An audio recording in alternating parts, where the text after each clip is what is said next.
back to another episode of Readology. Thank you so much for joining me today, whether you're joining me on YouTube or you're joining me on Spotify.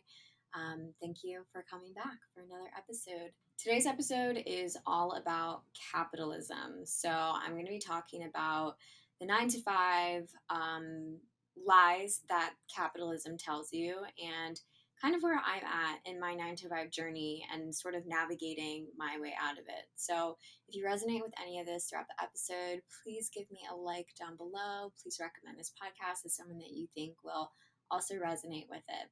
But let's go ahead and dive in. As always, I want to start this podcast with a moment of gratitude.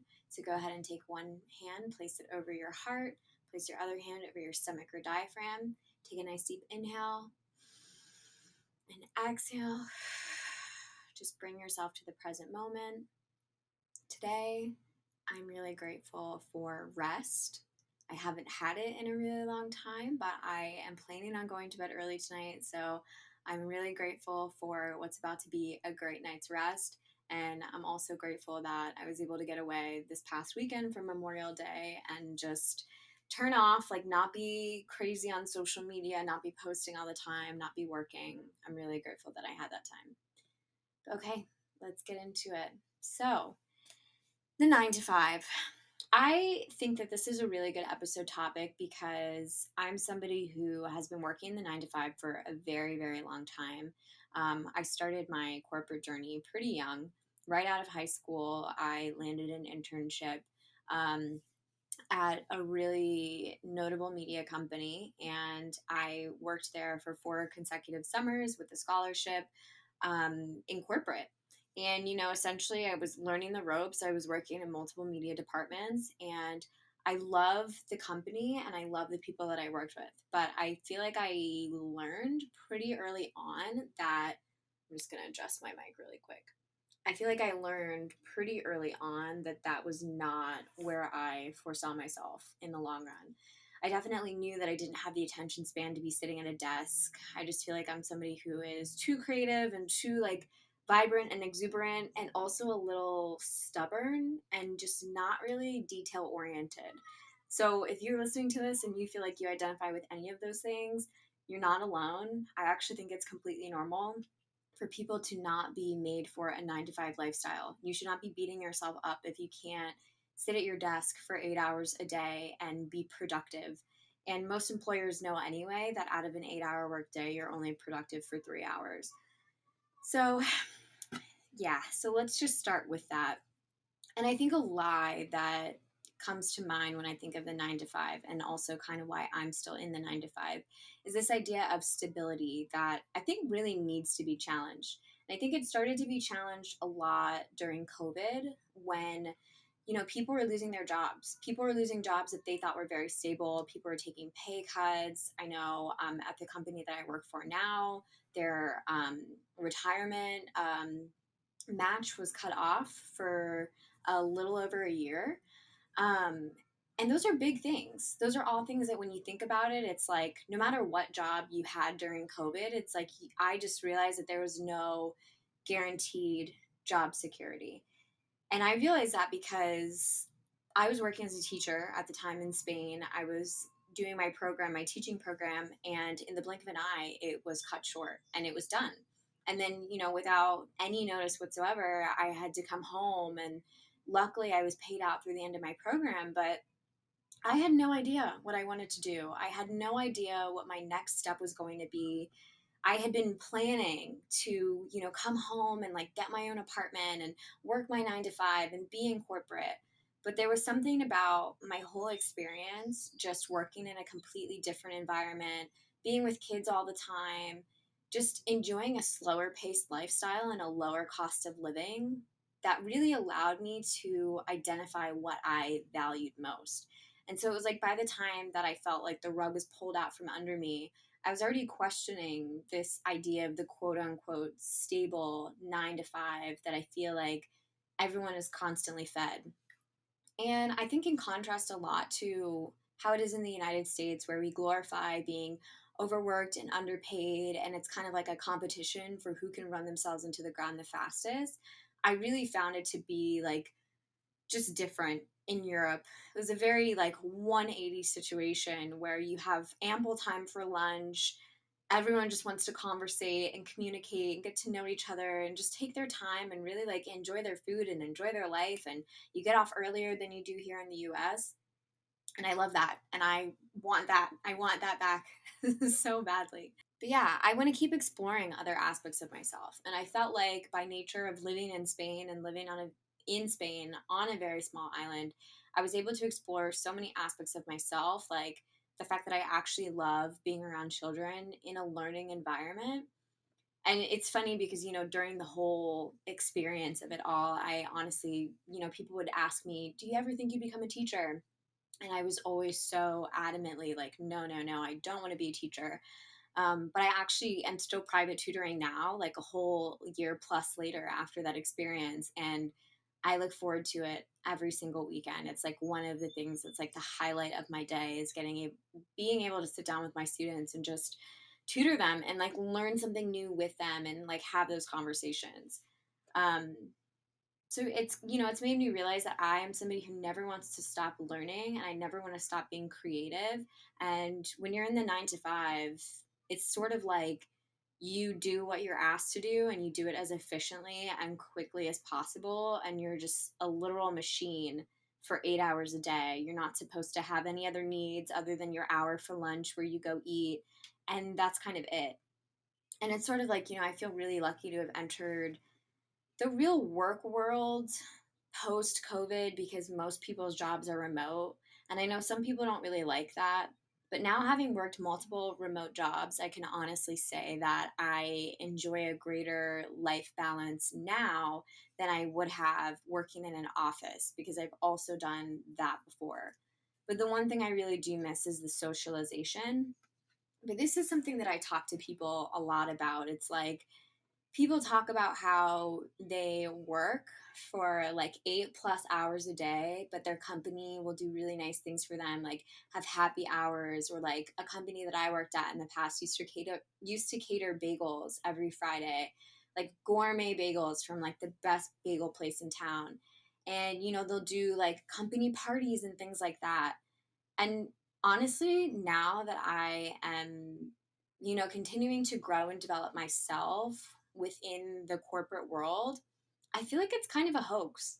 It's kind of a hoax for our time and attention. It's like if if corporations know that we are only productive for 3 hours out of every day, then it stands to reason that we are just another part of the capitalist system that just wants to keep us too busy to really like have our head on straight, to really be like thinking straight so that we can start a business, so that we can learn more about ourselves, so that we're not chronically stressed and sick and feeling like we need healthcare from a job that we hate.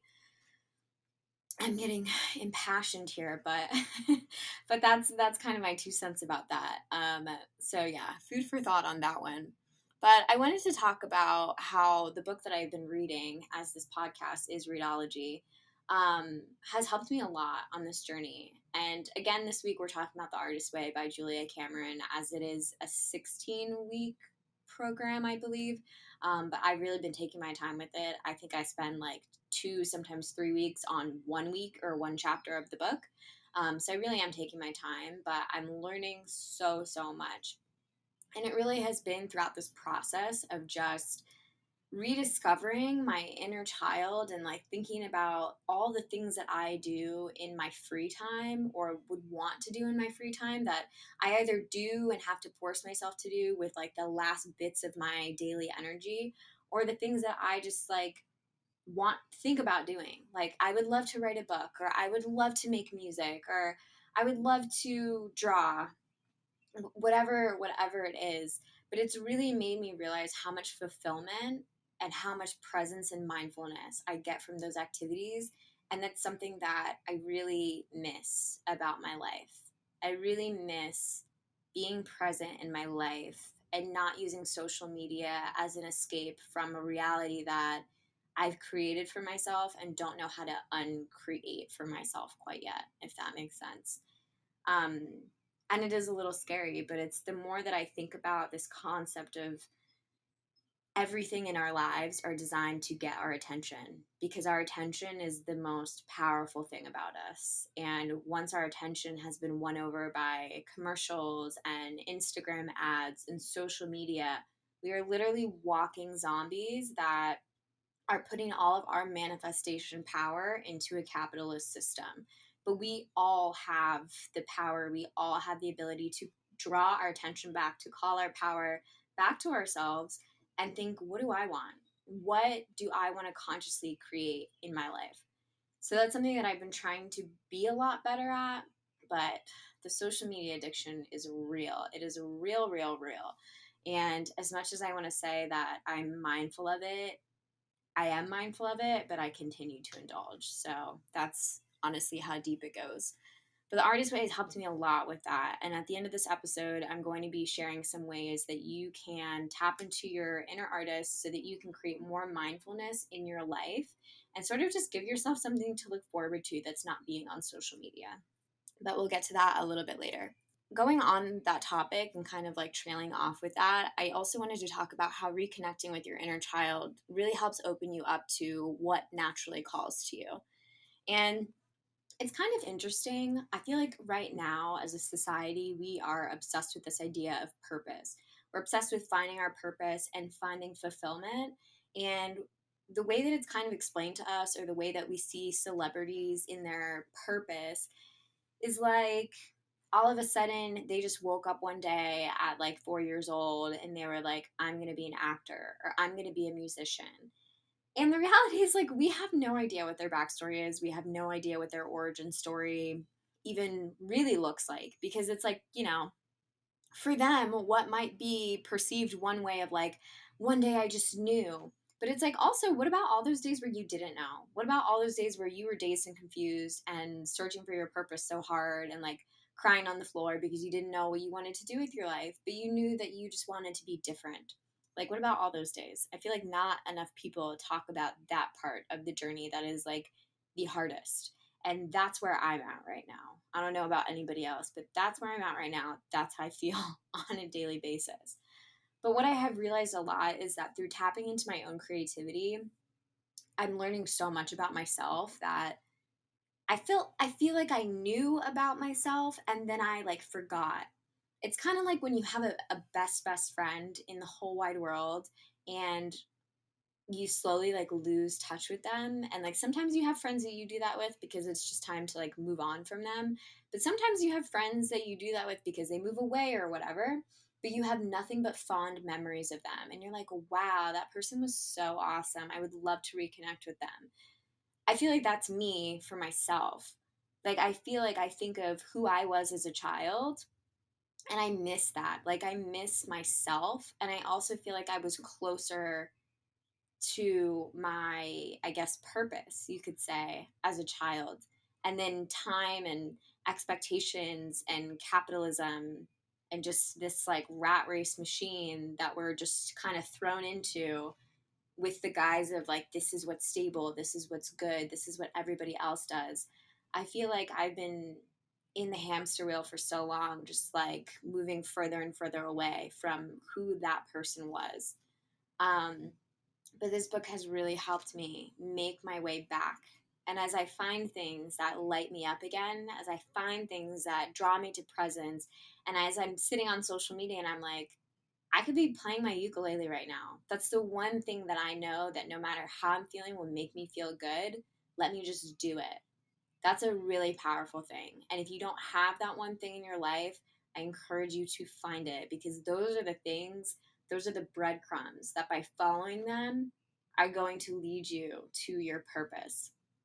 And a quick word on purpose, it doesn't even have to be one purpose. I think we all become obsessed with this idea that we have one purpose and one mission, and that idea creates so much indecision for people that I think it scares us from even just like sitting in stillness to take any steps. We just kind of sit there paralyzed in fear, like, what if I choose wrong? Like, I kind of like this one thing, but like, do I like it enough for it to be my purpose? Like, I'm under the impression that my purpose will just smack me in the face and I will absolutely know what my purpose is.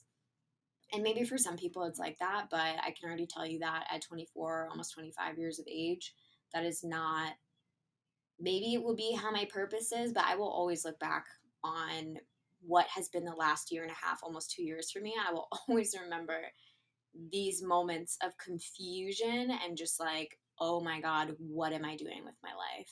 Those will always be like the origins of how I found my purpose. So, once again, as this is a reading podcast, I wanted to read in some more helpful and enlightening excerpts from 101 Essays That Will Change the Way You Think. I'm about halfway through this book now, and it's still changing my life. And I've been really trying to read before bed. It's kind of hard to do it. So, again, this is why I made the podcast, so that I can read and you guys can listen. Okay, so today we're on chapter 39, and I wanted to read some parts of the chapter called 12 Signs The Only Problem with Your Life is That You Think About It More Than You Live It. So the first one that I picked for you guys says, your goals are perfect outcomes, not perfect actions. You're more in love with ideas than you are with work and processes required to make them reality. When you dream up your perfect life, you think about how you're seen rather than what your daily tasks include.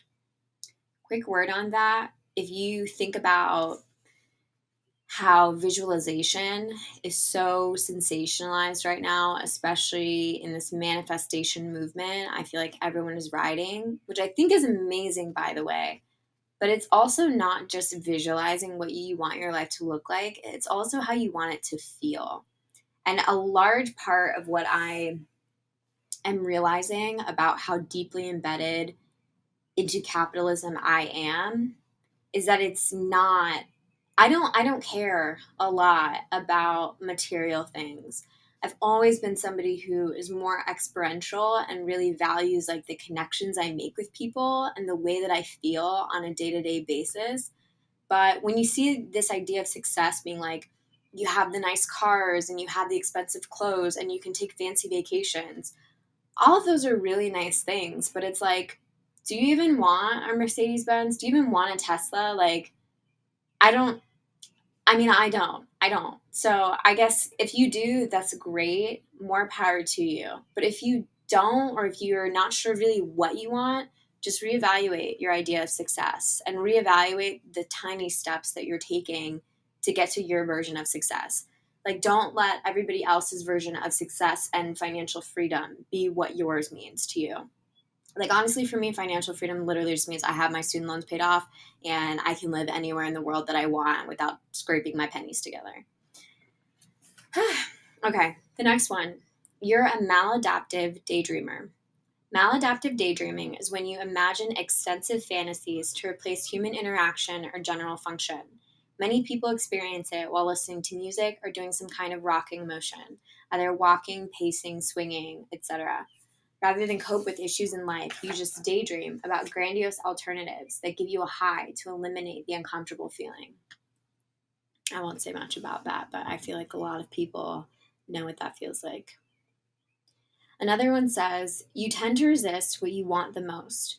Rather than putting forth genuine effort, opening up to it bit by bit, you've convinced yourself that you're not worth it, or that it's impossible, or that you have what you want, or that to have what you want means you could also lose what you want. So better not to have it ever than have it for a little bit. Okay, that was weird, interestingly.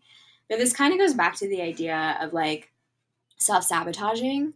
And I definitely want to make a whole other episode about imposter syndrome and self-sabotaging because this kind of is a separate topic. But just be mindful of the things that you don't allow yourself to dream about because they're like they're so exciting that they're almost scary. It's like, oh my God, if I had this thing that I wanted, what if I lost it all tomorrow? And then you tell yourself you'd be even more devastated. But what if you didn't lose it? What if it was yours to have? Like, what if it was actually the life that you were supposed to not only get, but keep? And then the last one that I wanted to share says, if you stopped and thought about it, you could come up with 10 things you're grateful for. Your problems aren't so much not having as they are not recognizing what you do have. Gratitude incites more doing, more reciprocation. Positive feelings never leave you stagnating and overthinking them. That is so true, and something that I really want to be better at, which is why we always do our gratitude at the beginning of this episode. Because it gets so easy for me to just get down on myself in my day and be thinking about all the things that are going wrong. Okay, those are excerpts from 21 or 101 essays that will change the way you think. And before we go, I wanted to end this episode by talking about some things that you can do on a day to day or weekly basis that are going to help you start building yourself or building your way out of the 9 to 5. If you even want to get out of the 9 to 5, maybe some people want to be there. I just know I'm somebody who I am establishing that I do not want to work the way that I've been working. It's not working for me anymore. So if you feel that way, listen up. I'm going to share some things. The first one is journaling. I've definitely talked about this in the past, but I'm going to just say it again. It's so important to ask yourself questions about yourself.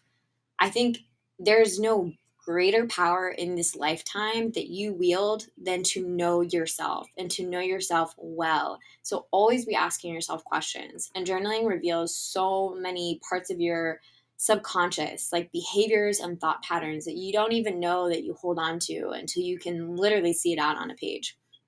So, most specifically, I'm going to give you some questions that you can journal about. If you never journaled before, you don't really know where to start with, like specifically trying to get to know yourself. I'm looking at this fuzz in my hair and trying to get to know yourself. Here's some questions that you can ask. So, when did you give up on your real dream? That would be number one. If you have in fact given up on it, I just want you to ask yourself, when did you give up on your real dream? What is your real dream? That's something to also journal about. What's making you feel happy right now? What's making you feel stuck right now? Why are you slash or can't you allow yourself happiness in the small moments of your life? And that's one that I'm definitely going to reflect on later today. Okay, so the next one, I did touch on this, finding a creative activity, find a creative outlet.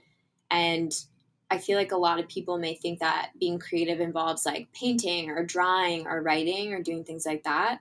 But sometimes being creative can just be finding a quiet spot outside and allowing yourself to daydream.